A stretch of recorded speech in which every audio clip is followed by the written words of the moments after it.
Whaatalofa atu sa moa I lo maleifua mai le nei tai au fou. Ala maia, tātou tapuai I le atua. Se yo tātou tatalo. Ua tafa ata o le tai au fou le atuae. O le aso fou wa e fua ina ma wha popo I aso lo mātou wola. A ua mātou wala usu atu I la ua fio. A ua tatau lea ma ono mea. O le vi inga e si pea I a te oe. A ua o lau pule whasoi fua ua mātou manuia ai. A ua mātou wala au atu le ali ia I le nei tai au. E ala lava I loa nganga pa ia. Se ia fio maia. Fio maia tau toa lua le tapua inga lo watunuu I le nei tai au fou. Mātou whaia mea uma I le moni ma le wha maoni e te tau ai. Ma wha sili sili nai pea lo lavavi inga e wha vavau. Ono oe ke riso o mātou wole ma tatalo atu ai nei. Amene. O le whaitawina o le tuspa ia. Tusi mai le whea ngai ngatuai. Te te nome ilo na mata upu e toru sifuru ma le toru. O te whaitawina le whai upu e se fulu ma le toru. Se ia whaangata mai le whai upu e se fulu ma le ono. Te te nome ilo na mata upu e toru sifuru ma le toru. O te whaitawina le whai upu e se fulu ma le toru. Se ia whaangata mai le whai upu e se fulu ma le ono. Whaafafonga maia, o awhionga pa ia lo tātou atua. Na ia whaapea mai fōi a Iosefa. Ia whaamanuia lo na lau ele I le alii e mea e sili o na le lei mai le langi. O le sau, ma mea le lei mai le loloto o lo o I lalo. Ma mea sili o na le lei e tutupu I le la. Ma mea sili o na le lei e tutupu I le masina. Ma mea sili ona le lei maunga o le vavau. Ma mea sili ona le lei o maunga iti o le whavavau. Ma mea sili ona le lei o le lau ele. Ma mea uma ua tumu ai. Ma le fina ngalo a lofa o le na nofo I le la au taratala. Ia o lava lea I lunga o le ulua Iosefa. Ma le tumu ai o le na sili. I ona uso. Whaamanuia mai le atua I le tātou whaitau ma le whaalongolongo. I nisi o nā whionga pa ia I le nei tai au. Tu maupea ia te ia lona vi inga. Nei se ia o I le whaavavau lava. Amenei. O le launga I le suafa mamalu o le atua le tamā. Le atua le alo ma le atua le anganga sā. Amenei. Mo se upu tātou te māwhauwhau ai sa moa I le nei tai au fou. O lau aso sa pa ia. Mai le tusi sa whaitawina mai le whea ngai ngatuai. Te nome ilo na mata upu e tolu sifuru ma le tolu. Au au whanga ina le whai upu e se furu ma le tolu. O te toi whia whaitawina e whapea. Na ia whapea mai fōi a Iosefa. Ia whaamanuia o na lau ele I le ali e mea siri o na le lei mai le langi. O le sau. Ma mea le lei mai le loloto o lo I lalo. O mawhauwhaunga e whia wawai manatu o le nei tai ao sa moa. E whapea mai. E au maia e le la le malama lama. E au maia e le la le malama lama. E le toi fesilingia lo tātou si o mianga. Le tāua o mea na whaia e le atua I le fōwhaina I le amatanga. O mea uma.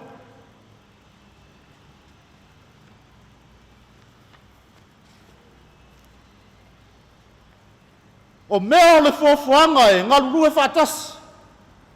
Ina ia tupu ma ola manuia mea uma na whaia e le atua. O le la. O le malama tele lea na whaia e le atua e pule I le au. O lona mawhanawhana e papai mai I mea uma. E au ngā mo le sami, ma ona mea ola.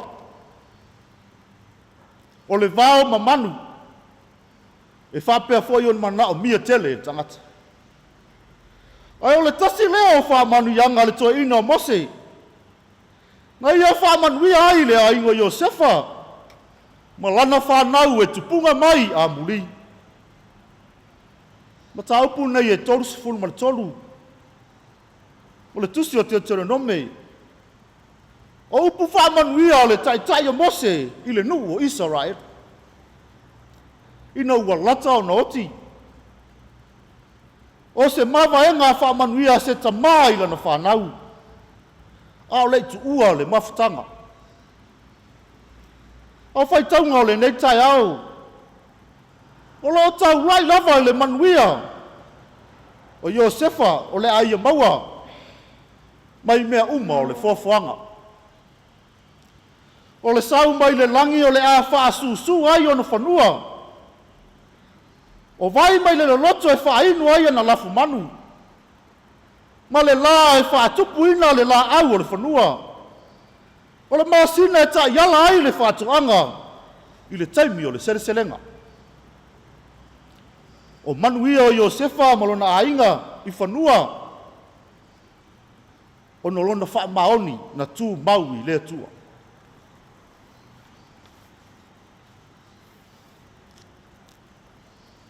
Manatu ta iala o le nei tai au. Ua tala whea aunga fōi ma le te tele o ti munga I nei vai aso ua tua nai. Au I ua tātou iloa ai. Le pule au le atua I mea uma. A wae le ti munga pea. E uma le timu ai toi oso mai fōi le la. Manatu o le nei tai au. Ua whapea mai e au maia I le la le malama lama. Ala me au maia I le la. Ua whamanatu mai mo I tātou le la e muri mai. Pe a uma ti munga. E na te toi wha matu tūle. Ne sua vai le lau e lele. Ne ia toi to tongo le ola fau ma le wha moe fau o le toi fuata ina o le ola. O ngaluenga mamana le atua e moni. E fo wai le atua mea tātou te mana na ai. E pei ona mori mau. Paulo ia Filipi lon mata upo e wha le fai upo e se fulma le iwa. A lo atua e wha atoa e ia te o tou. Mea uma e mativa ai o tou. E tu sama le whau rai o lona vi inga. Ia ke riso Yesu. Samo ai. Po le ale tele o whaafita uli, ma whainga tā tau te iai. O le mea e mauti noa. E tū mau pēa le la le atua I lo tato wola. O le la o le whailonga o lona malama lama e susulu mai. E nate au maia le mawhanawhana I o tātou tangata. A o tātou iai fo I le neivai tau o le tausanga. Ina ua mai atu le whenga iai o le kalesia o ao malana whono tele. I le nawa yaso ua tua na iatu. O a whaifi tā ma whainga tā. O pe au langa vale o wha mai ua tau a fia ai la tā wholaunga. Ma le tā whainga malanga o le nei tau sanga. Ia auane I ngalo. O le atua o lo tātou tau tai ali. Tātou wha atua pēa ia te ia. Mō tātou ta talo. E wha ali mai whailo na pāna noa mo I tātou I so se taimi. Tātou te while mu ai. O Yesu ke riso. O le alo o le atua. Le ngaluenga whaola na ia ofoina mai eilo na soifua ato toa. Na ia toe tupu le wha moe ola I le soifuanga o le tangata. Le alofa tele leo le atua. Pe tu tupu pe fea o le ola nei. E le mawhai e ia mea o na toe li liwe se ina. Le alofa tele mai. Ua whai e le atua mo I tātou. Ia manu ia tele le whenga iai o se o tātou atunu o Samoa. Ma atunu e mamao ma sauninga. Ma tāpua inga o le nei tai au. Ia tātou whaitau langa whaatasi. Ma sevi inga whaatasi. Ma sanga vi ia i pēa lo tātou atua i le nei tai au fou o lona sāpati. Ono Yesu ke riso. Amenei. Tātou pese, le vi inga o le atua. Saunia e le au whai pese.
Tātou tālo sanga, tātou wifo matatalo i le atua. Whawhetai te lele atua i loa lofa, o mātou mauai fo'i le nei tai au fou. Tuana i atu le nawa yaso i ona whiau mati ute sa whenga iai. Au le whenga iai o lau e kale sia o ao malana whono tele o le nei tausanga. Whawhetai, a wāsa loto iai ma le anganga o lau o fio le atua. Wai mo le manuia le wha moe o lau e kalesia. I le lau o le fono tele. Ai maise o le tō wha mo le utanga i tamā o le kalesia. I le la tō wha la inga ua tau nu ai manu. Ma manuia wha moe o le nei tau sanga. E ala i lana fono tele. Whaafetai tele le atua i lau foai mea le uma. Sao mātou whanga ina. O au ta maa inga lava ia wa e au maia. E tausi ai lo mātou wola. E le i asa lava foi mani fi tā ma whainga tā. I ala sao mātou uia le li ie. A ole malanga le maliu ma le oti. Ai ole au te tele lava. O loo manuia i mātou uma. I loa lofa tausi mai le ali ie. Whawhetai au a fionga pa ia sao mātou whai tau ma mana tunatu ai. Wa whamalosia i pēa lo mātou wola whātua. A wao lau a fio e pule au i mea uma. O le fōfuanga. E o lava fo'i o mātou tangata. Whawhetai au lau a nganga pa ia ua whai pēa mo mātou whesoa soani sili. Sili na mātou whawhetai. Ono Iesu ke riso lo mātou whaola. O le na whaia le whaola tanga mo le lalolangi umalava. Fo i pēa le vi inga i lau a fio e whaavavau. Le atu wae. Ia e alofa whamangalo mai ia Samoa ma ona tangata. O mea uma ua mātou whaale tonu ai le ali ie. O lau a fio ma lau whaamangalonga. Pau leo le ala mātou te ola ai. Fa ia le toto pa ia o Iesu ke riso. Ia whaamamai na ai o mātou tangata ngasala. Fo ai mai pēa le loto fou. E o mātou i loa na fuli tua i se o le tua nai. Whaatonu tonu lo mātou wola mo le luma nai. Whaamanuia mai pēa lau a fio i a Samoa. Malana fo launga o le nei tau sanga. Ia iailo manuia i ona tai wha ale malo. Tai wha ale kalesia. Wha pēa fo ia li i ma whai pule o nuu malava. Ia iailo fina ngalo e whetutu na i le tō wha. A waso mātou manuia matangata lau tele. Ia iailo mana whai wawenga e lave ina i e wa afia i wha mai. Ma ia tafi e sea mo mātou tangata. O ai fo inisi o fia maua lau whesosoani i le nei tai au. Wa mātou tatalo, ia o iai lo wanganga. Pa manu ia fo i whana umo le atunu. I Samoa nei ma atunu e mamau. O e o whea ngai ma ngaluenga e ati ae a inga. O e o whea ngai ma o onga. Pa pea fo i nei whana witi to tonu o mātou a inga. Whamanuia fōi nei o mātou tina ma ta mā mātutua. I to tonu o nuu ma a inga tai tasi. Ta penanga o le nei tai ao lo waso sapa ia. I so o se ngaluenga o au nai o tangata. Ai mese fōi o tapu inga ma sauninga o lo waso sapati. Ia whaama malu o au anga lelei. A watu e lau o fio le soifu o lo watunu. Ia mātou whai tau ranga ma sivi inga whātasi. Ia sanga vi ia i pēa lau a fio lo mātou tamā. Tu mau mai ai o mātou runga o manei. Le manuia ma le file mu o lau a fio le atua. Le alofa siri ese o Iesu ke riso. Ia mafuta ina pēa i mātou e lo wanganga pa ia. Nei se ia o i le whaavavau lava. Amene.